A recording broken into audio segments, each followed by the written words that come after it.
Jesus olha para Pedro e fala: olha, Pedro, antes que o galo cante, 3 vezes me negarás.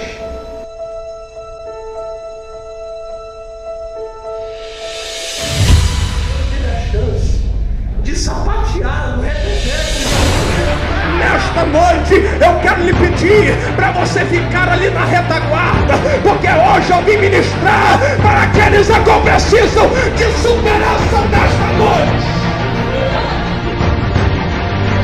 Aqui nós somos livres, e isso aqui é o cumprimento da palavra do Mestre. Jesus chamou, aleluia, advogado, chamou você também, Pedro.